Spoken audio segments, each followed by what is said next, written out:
Sir અમને છે ને છેલ્લા 6 દિવસથી આવી રીતના હેરાન કરે છે અને સર છે ને પહેલા દિવસે તો અમને બારી ખખડાવી, ફરી પાછળ આ બધી બારીઓ છે ને ત્યાંથી બેટરીઓ કરે છે. પછી બીજા દિવસે મેઇન સ્વિચ બંધ કરતી હતી અને સર દરરોજ 3 દિવસ સળંગ 12:41 આવું બધું થાય છે.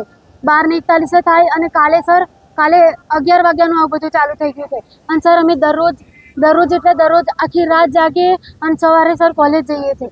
અને અમે અમારા મેડમને કીધું ને કે આવું બધું થાય છે મેડમ, તો મેડમ એવું કહે છે કે તમે બધા નાટક કરો છો, તમારે હોસ્ટેલમાં રહેવું નથી એટલે તમે બધા નાટક કરો છો, તમારે આવું બધું તમને સહન થતું ના હોય, તમને ભણવું ના હોય તો તમે બધા બિસ્તરા પોટલા લઈને ઘરે જતા રહો, એવું બધું જેવું તેવું બોલે છે અમને. કોણ કરે છે? ખબર નહીં સર, પણ સર અમને આટલા બધા દિવસથી સર 1 અઠવાડિયાથી હેરાન જ કરે છે. આપણે જે છાત્રાલયનો પાછળનો ભાગ છે જ્યાં નહેર નીકળે છે ત્યાંથી પાછળ આપણે જે વિલાયતી નળિયા પડ્યા છે ત્યાં કોઈ રાતે અવાજ કરતું હતું. આપણને જાણ થઈ એટલે આપણે જે સિક્યુરિટી વધારી દીધી હતી અહીંયાની. ત્યારબાદ આપણે જે નજીકનું આપણું પોલીસ સ્ટેશન છે એમને જાણ કરેલી, તેમજ આપણે જે ટોર્ચની બધી વ્યવસ્થા કરીને અહીંયા રાખેલ છે. હાલ આવું કોઈ બનાવ ના બને તેની તકેદારી રાખવામાં આવેલ છે અને પોલીસ પાર્ટી પણ અહીંયા હાજર છે. વિદ્યાર્થીઓનો જે મુખ્ય આક્ષેપ છે કે બોર્ડર એ લોકો સહકાર આપતા નથી, એ લોકોની વાત સાંભળતા નથી, એ બાબતે શું?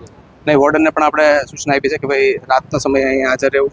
તેમજ જે આપણી પાસે ટોટલ 3 સિક્યુરિટી ગાર્ડ છે, લેડી સિક્યુરિટી ગાર્ડ, તેઓ પણ અહીંયા રાતે હાજર રહે છે અને કોઈ અનિચ્છનીય બનાવ ના બને તે માટે આપણે પોલીસ પાર્ટીને પણ જાણ કરી છે.